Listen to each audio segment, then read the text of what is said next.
have 6 neighborhoods that we divide 51 division into, and Regent Park is the oldest community. By that I mean it's the one that we've had the neighborhood officers in the longest, and we consider it a successful program, and as a result we've been able to expand it to other neighborhoods. So it's been a really good 7 or 8 years now that we've had neighborhood community officers here, and we continue to want to engage with you as best we can and hear what your concerns are, and we want to take the opportunity tonight to talk to you about some good news in terms of the crime statistics and the things that we've been up to, and then we'll obviously entertain questions from you as well. So thank you all for coming. I don't need to talk because that's what these guys are for. I've got this is one half of the Regent Park Neighborhood Community Officer team, and I'm going to let them introduce themselves and take it from here. Hello everyone, my name is Mohamed Osman. I'm a Regent Park Neighborhood Officer. I work with Nigel Thomas. I started the community in July this year, so I'm still fairly new. I'm still getting to know everybody. I see some familiar faces in the crowd today, so that's it. I'll have some answers to your questions at the end of this, and if you have anything that you want to ask, go ahead. Hi there. I'm Nigel Thomas. I've been in the office now for 5 years. Just got a little extension tape for a little bit. But I've known the community now for going on 25 years. So I pretty much know, and I am a part of the community, very much so. I think we're going to get into that as we go through here too as well too, with some of the things that we were involved in.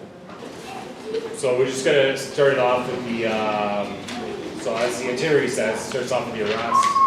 And we'll go into gun violence. If whoever has the sheets there, I don't have anything under the gun violence, and I'll explain that when we get to it. And then followed by the community programs, and then we have all of our stats that our crime analyst puts out for us, showing the crime trends and stats within the Regent Park area, and then we'll be concluding with questions at the end of it. So I'll start off with the first week. Quick question, could you just define the boundaries of the area?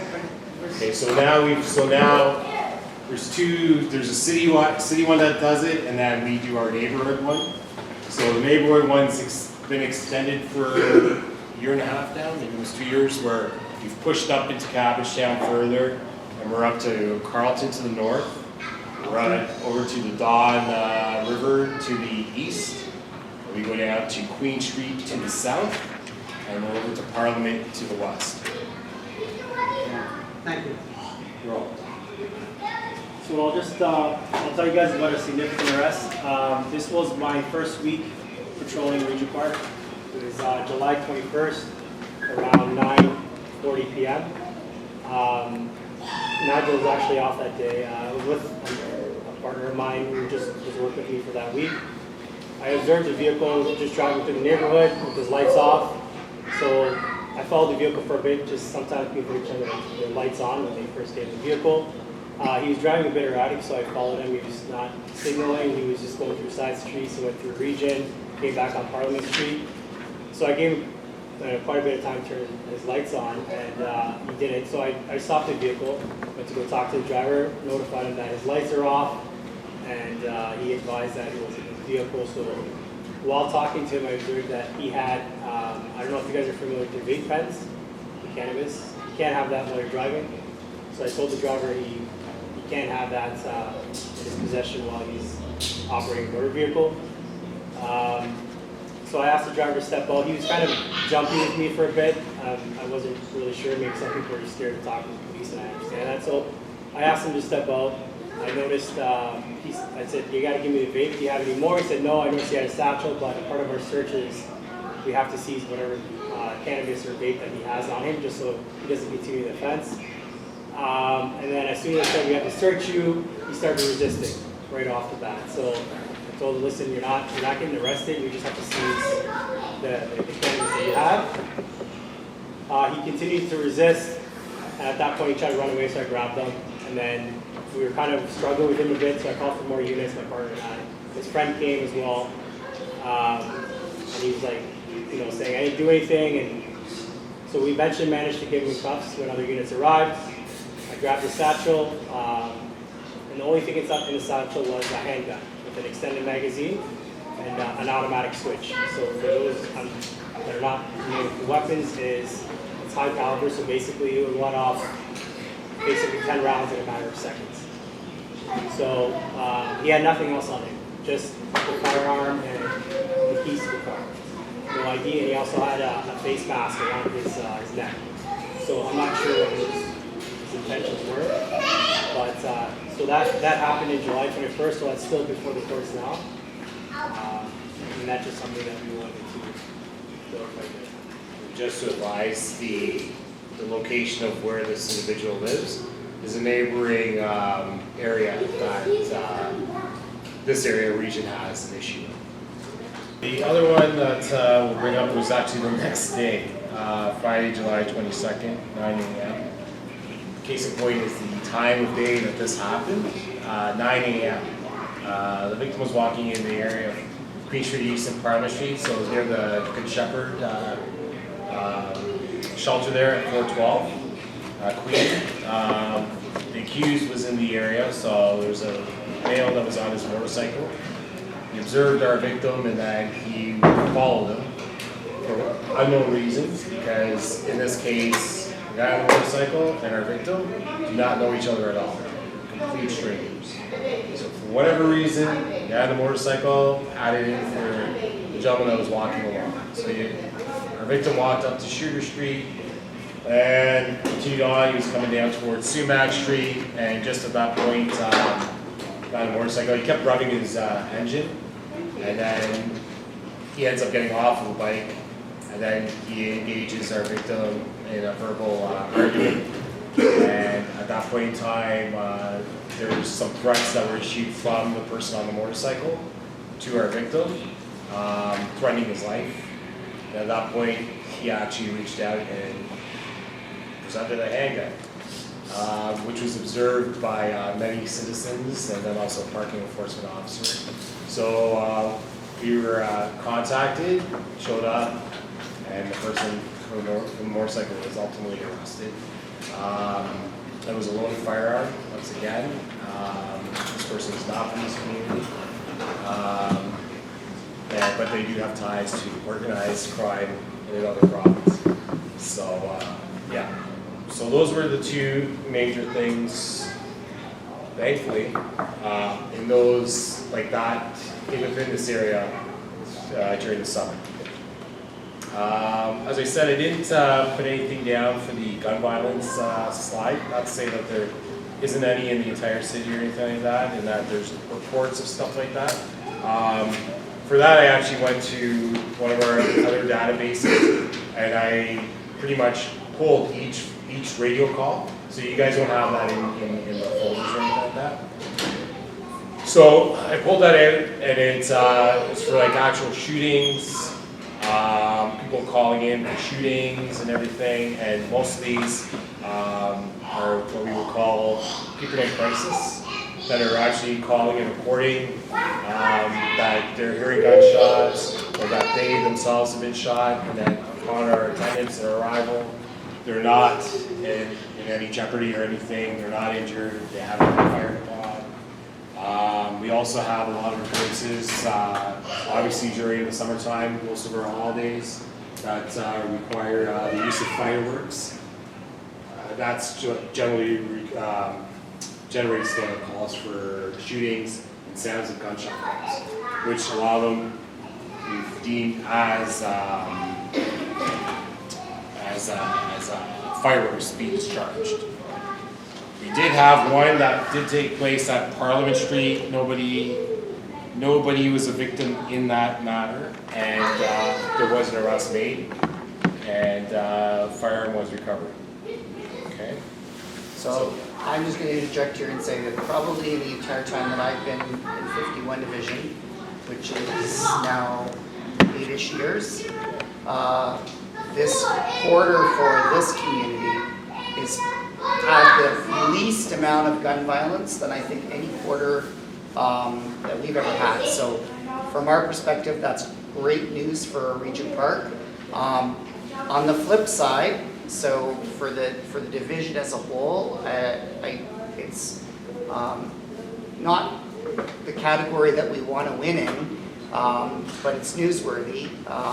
We lead the entire city in gun seizures. So we lead the city in arrests of people that have been arrested, either because they have a firearm on them, and that's the reason for the arrest, or because we've arrested somebody and subsequently they've been searched and found to have a firearm on them. So, and right now I think we're somewhere in the neighborhood of 55-ish firearms that we have seized so far this year in this division, which is an all-time record. So that's not good news from the perspective of the fact that it means that there are a lot of guns that are out there that people have access to. But from the perspective of the actual violence, because we've made significant arrests, such as the ones that these two officers have been involved in and talked about, we've actually been able to keep a lot of gun violence from taking place in the community. And so from that perspective, having only had one firearms discharge for this quarter, and the fact that that person was arrested shortly after the firearms discharge took place, as in maybe 20 minutes until the person was identified and arrested, is really, really good. So, knock on wood, hopefully that trend continues for the remainder of the year. But that's why there's no gun violence slides to be had, because frankly this year has been, this quarter especially, has been a very, very quick quarter for us in terms of violent crime. The indicators and the number of incidents in this area of the city have been, fortunately for us, very, very low, which is really, really good news. And just this quarter, it entails July 1st to September 30th of this year. So within that time frame. All right, so then we move on to the community programs. And once again, it's something that started earlier in the year, and it still continues. Good work that was initiated by Officer Farzad Gatbi and Mustafa Kapnitsi. And it still continues now, and that's with work with the Afghan refugees. So if you have these, then you can go through. You can see these are some older photos of of some of the stuff, but then we have new things that are happening along with it too, which I'll touch on as we go along. $375,000 to date. So we were out a couple of weeks ago, I think, was the last drop. So to date, since this officers have worked on this program, they have presented over $375,000 worth of needed supplies to newcomers from Afghanistan to our country. All right, so I dated some of them as we went along. So pretty much at the start of the summer there was July 8th, I had it there. Went over there and was with my friend Kenneth Slater in the back there at Dixon Hall. And then I said that we participated with them. They had a program that was going on Village to Village, which they called it Show Love, and it was every Friday throughout the summer that they would have a program. They have a barbecue going on, lots of activities for the youth to be involved in. And that's the big part here, and that's what I was saying earlier too, is that that's what's missing from these meetings, is the youth.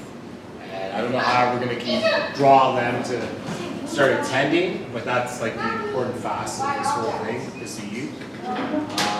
Because a lot of this really affects them, and they're a big part of it. So, but once again, Dixon Hall is doing their part, and the initial launch of it saw about 300 people there.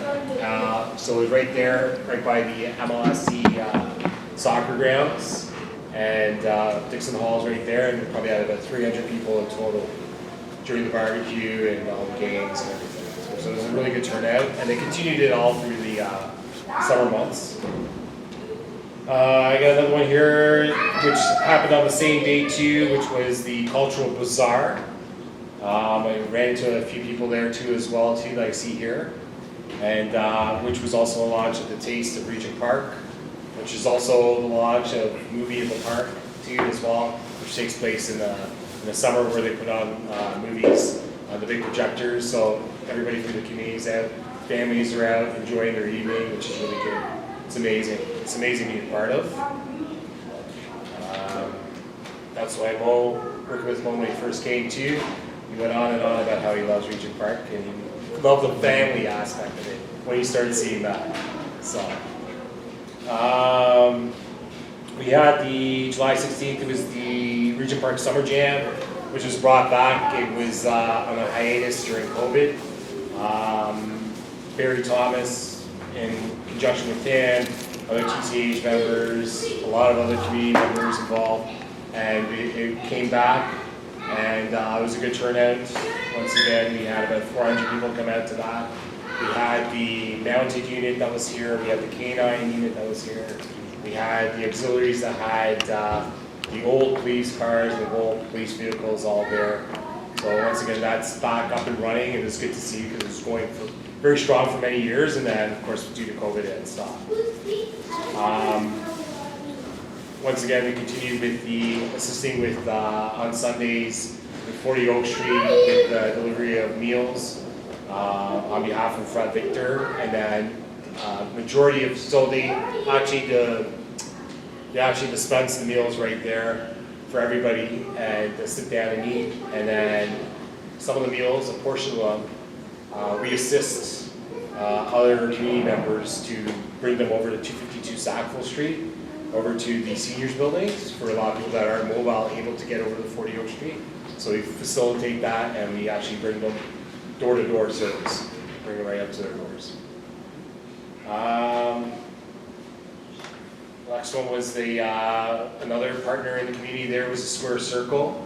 There was activities that were done at Square Circle at the community center. If you've ever encountered the Square Circle out of this building, they do a lot of amazing work. We've done quite a bit of stuff with them. When we had an open house a few years back, they were there assisting and showing people how to juggle, people walking on stilts. Absolutely amazing. Absolutely amazing.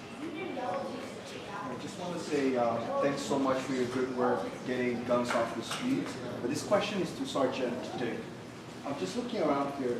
I don't see too many Regent Park residents here. Maybe you can see 1 or 3. Some people in the back there. You're one of them as well. I'm one. You're one too, brother. Right. Good. So there's a few of us here. There's a safety network that's happening on virtually at the same time, and I actually was in attendance of that virtual meeting. And the co-chairs wanted me to publicly ask you folks, is there a reason why you've stopped showing up to safety network meetings? For the past 6 meetings, you haven't seen anyone, any officer at those meetings updating the community. And at those meetings, we have 30, 40, huge, really good turnout of residents who are deeply concerned about what's going on in the community when it comes to safety needs. So I just wanted to find out, like, is there a reason why that is not happening? Because if you folks are not at the table to share this very important update with Regent Park residents at a forum that was created for Regent Park residents, there's no communication. Few of us will hear from it, but not the majority of us. And so I want to appeal to you folks to start showing up to safety network meetings. They happen every month, but I think you being at the table is better than you not being at the table, right? So that's my first question, and hopefully that will be addressed. I have attended those meetings myself personally, and I am not going to go to meetings where these officers who are doing the kind of good work that was just explained are being degraded in the meetings. I won't allow it. It's not them saying they don't want to go, it's me telling them they're not allowed to go. So I have been very clear with the co-chairs about what things would have to be met in order for us to return to those meetings. They could talk to me anytime. In fact, one of them attends our CPLC meetings. He's happy to be there. I'm glad he's coming. And I want to have communication with the community, but what I will not allow is people who are doing their job to come into meetings that are, the rules of the meetings are not being followed. The conversations, unfortunately, tend to be only a couple of people who have the opportunity to speak, rather than, and it consumes the meeting such that other people who would like to have conversations with us are unable to, because those one or two people are taking up the whole meeting. So it's not beneficial to the community as a whole, in my opinion. I have discussed this with the co-chairs at length. I've also discussed it with the unit commander of 51 Division, who supports my position here. So if they want to come back to me and talk to me about changes that have been made so that those rules will be followed, the rules that they have for themselves for those meetings, I would be more than happy to start re-attending those meetings again. But as I said, I want to know that those meetings are being shared with the rules that have been set up for the meetings. I want to know that everybody has an opportunity to speak, not just one or two people. And I want to know that my officers, it's a safe place for them to be, as it should be a safe place for you to be as well. Those meetings should be a safe space for everybody, including the officers who are here to work on your behalf. So what I will absolutely not allow is those officers going into meetings where they get berated for 10 or 15 minutes, sometimes about things that they weren't even present for. I'm not going to allow it. Conversation is fine, criticism is fine, constructive criticism is welcome, but it has to be done in an appropriate manner, and if it's not, then we won't attend. And that's my decision to make. I'm going to be here until the last person leaves the building, so you can ask me afterwards. If there's time, we'll present it afterwards, and if not, I will be happy to talk to you individually one-on-one. What I wanted to ask you was, first of all, I want to tell you guys thank you to these two gentlemen and yourself for being a part of this whole conversation, because without dialogue, we can't get anywhere. But what I really want to know is that the fact that you guys are here today, do you think this is gonna affect the community, the neighborhood? Because in prior instances, you said that you would not send your officers because people were being belligerent, they were being rude, they were being disrespectful. Is there a way that we could come together so we could make sure that you guys still show up and hear us out, and we can hear you out at the same time too? There is always a way forward. Always. There's always a way forward. So, we will continue talking to the people that are running different meetings. There are several different community meetings and several different safety types of meetings that go on for this neighborhood. It's not sort of one singular meeting that happens. There's always a way forward to communicate, and there's always a way forward. You're asking me, is this going to make things better? Of course it's going to make things better. Anytime we have a conversation with the community and we hear what the community's wants, desires, and needs are, it's a step forward, because it's a step forward in terms of understanding. And understanding is what we need. So is it going to help? Sure, it's going to help. And we will continue talking. I'm sure Leonard and I will have some further conversations about what we can do to try and make sure that we can communicate with each other and try and see that we can do the best that we can to reach out through all of the various meetings that do take place. And so minor steps, they're always small steps. And there's no giant leaps forward, but there's always steps forward. And we'll continue to work on, to me, I think this meeting was wonderful, and we'll continue to use that as a springboard for other things, and hopefully we can just things can just get better and better. There's always hiccups, and there's no neighborhood that I work in. I supervise 6 neighborhoods. There's no neighborhood that I work in that doesn't have issues. There's no neighborhood that I work on that does not have problems. There's also no neighborhood that I work in that doesn't have successes. And Regent Park is, in my opinion, a glowing success in terms of community members willing to work together and build out a great community. I mean, there are some assets that are, frankly, in this community that are enviable by other neighborhoods that I look after. So, we want to continue to build the relationship with the police, and we'll continue to do the things that we can do to make that happen. Thank you very much for your question. So first and foremost, how do you feel about today's agenda, the meeting, how everything turned out, and how it went down? Well, I've been to a lot of these meetings over the years, and even in this last quarter, I've been to a lot of them back to back to back. So there are many common things. One of the challenges that I think we're getting closer to fixing is how success is measured. So one of the problems we have is in our various communities, we know that crime is underreported, right? People call up 911 and just say they don't want to stay on hold, they don't want to file a report. Sometimes the police don't show up.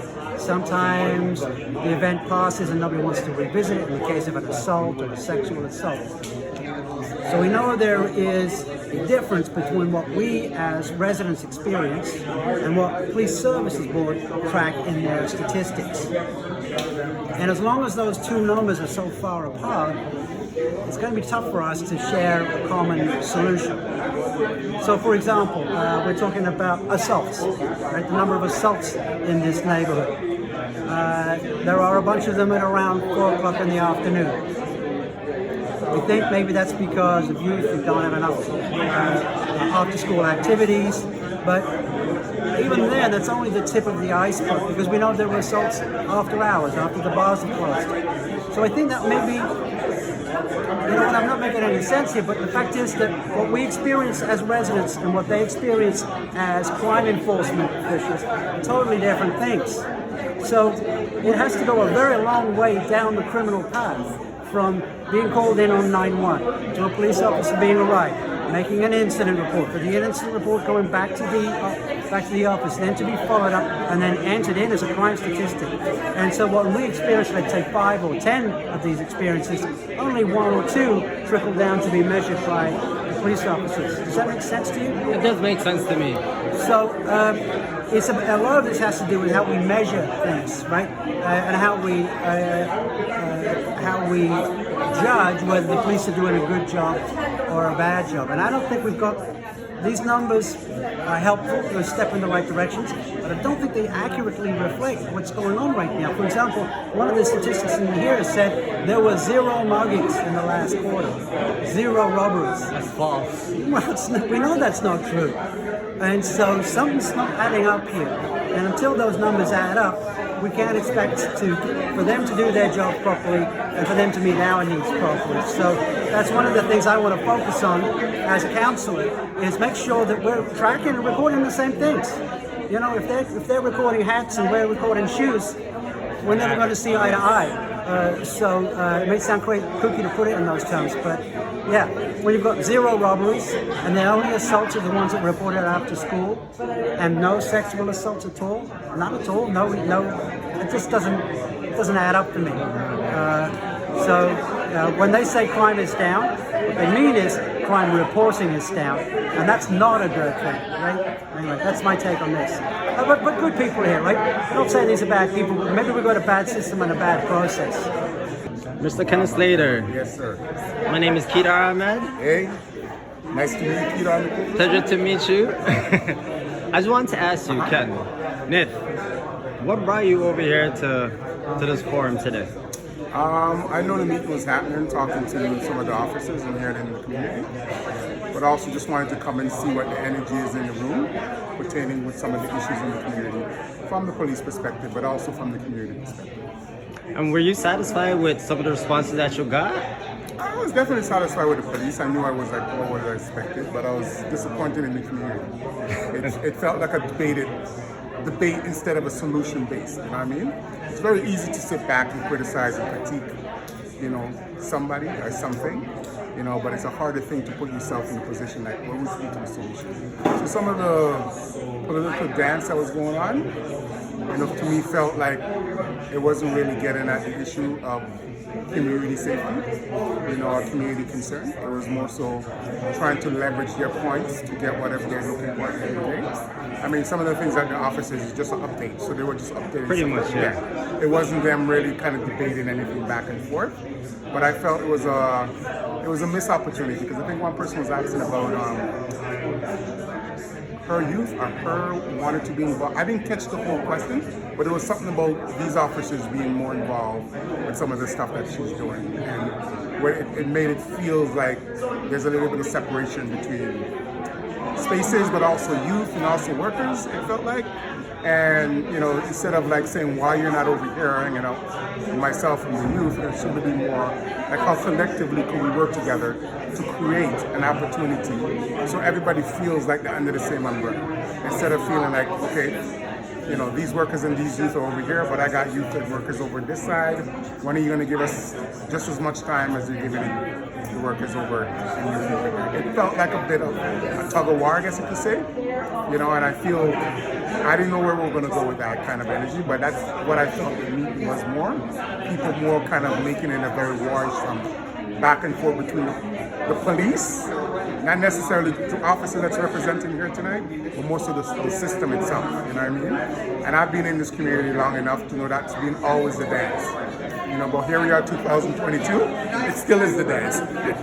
You know, and at some point in time, you know, somebody's got to interrupt the dance, and I think like the community's got to take as much ownership on the safety of this community as much as the officers are doing. You know, and I think the more you can kind of like be honest what you're bringing, you know, you can figure out the synergies, how you could kind of get together to make things work. And I think that I didn't feel that here tonight. It felt like more like, you know, let me criticize what you're saying, your report has been for the last 3 months, you know what I mean? Or let me talk about a space that you're not being, or let me speak about you not telling me about tonight.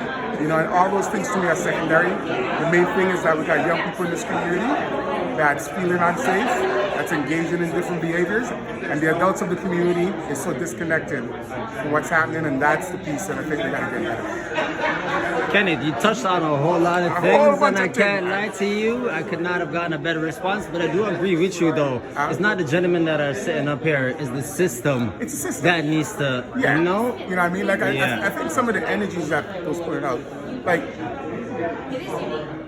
I know we've been doing this dance from the 80s. All right? There's some people here older than me. You talk to this guy, he's older than me, and he could probably go back to the 50s and the 40s. And my whole thing is easy to do this dance. When are we going to stop this dance? So for me, as a perspective as a youth worker, we got real problems that's happening, real issues that's going on. And as much as we adults, professional and non-professional, is thinking like this is what needs to be done and so on, it's not affecting the real issue that's happening. And as much as we don't understand it, you know, we don't take the time to give it the attention it deserves. And hence why we're always in this, you know, like this gentleman I think mentioned about the shooting that happened. Yeah, Well, 2 I years count on my ago. hands and toes. Yeah. And your hands I don't and have toes. enough. You know what I mean? But my whole thing is like, if we're gonna sit here and talk about that, then you're missing But the yeah, junction that you really need to it's talk true, about. yeah. And I think, as I said, it's a system they represent. These two guys are sitting here amazing. You know what I mean? 100%. And I'm not sitting here and saying police is all great, but it's easy to sit here and point fingers. Point, I want- and exactly, complain. but it's a system. And it just felt like tonight was a little bit of more people trying to kind of Attack. like their own agenda. You know what I mean? And this to me was an update. Like they were part of our show love. They've come by in our space. You know what I mean? And if there's, as I said, you know, the incident with the young man that's on the spectrum. Yeah. You know, that was on it was on a Sunday. That wasn't a Saturday. I was home. I got a call from a person who said I'm at the Starbucks and this kid here is just crying. And it was good to know that I could pick up a phone because there was like, what do we do? If you call 911, there's a reaction. So it's good to just pick up a phone, have a conversation, and within 10 minutes, there was a response and two people that kind of knew the issue and took it to the level that it needs to be taken to. And just to hear him saying that he got the knapsack and he delivered, there's actual relationship building. That's what community policing is all about. Nothing else. You know, and I could talk about that because I was a big part of it with George Jones when I was like 16 in this community. You know, British white guy that just walked through and he was a cop. But everybody knew who he was and he had a relationship with people. And I find his relationship with even some of the guys that was involved in very scary things was really good. You know what I mean? There was a respect, there was an understanding, but there was an importance of what he represents beyond the uniform. He was a person, you know what I mean? He felt the pain when somebody passed away, you know, but he also knew what to do when people are doing the wrong things. You know what I mean? And so I think like that's what people need to get back to. We're all human beings. And if we keep on attacking the professional realms all the time, it's always that dance back and forth, you know? You'll be 60, 70, and your kids will come and you'll still doing the same dance. Keita Ahmed here with Media Focus. Pleasure to interview you. How did you feel that tonight's meeting went overall? Well, I think it's always very important when the police come and share information, but turnout was a bit low. And I think if we really are going to work together and really come together, then we need to make sure the information is getting out as to when these meetings are taking place, where they're taking place, and then the community can really get engaged. But it was brilliant listening to the questions coming from the audience. Mutual respect seems to have been built and developed, and I think for what it was great. And I think there's much more and many more to come. And I think together we can do it. Because it's only when we work together and we really build on social inclusion, social cohesion, and listening that we will move forward and create the safer streets that we deserve as residents and neighbours. It's true. The one thing that you said that stood out to me is mutual respect. Yes. We need to show them respect and they need to show us respect. And that Do you happens think through that- conversation. Yes. It happens through meetings. It happens through getting involved and listening. And that's what not enough has happened. We haven't listened. We've had empty promises. We have politicians. We have all sorts of things going on. But at the end of the day, it's us as neighbours and residents. We're the ones staying here. And we're the ones who have to look after each other with the support and help of community liaison police officers, but each other. And it's only with each other that we will succeed and really move forward and create a neighbourhood that we're proud of and we're safe in, and our kids feel safe and secure, and our seniors are respected and looked after, as are all of us. Make sure to like, comment, and subscribe. And when you do subscribe, hit the little notification bell so you never miss out on any of our content. If you'd also like more, you can find us on our other social media platforms. And if you want even more, you can look at our website.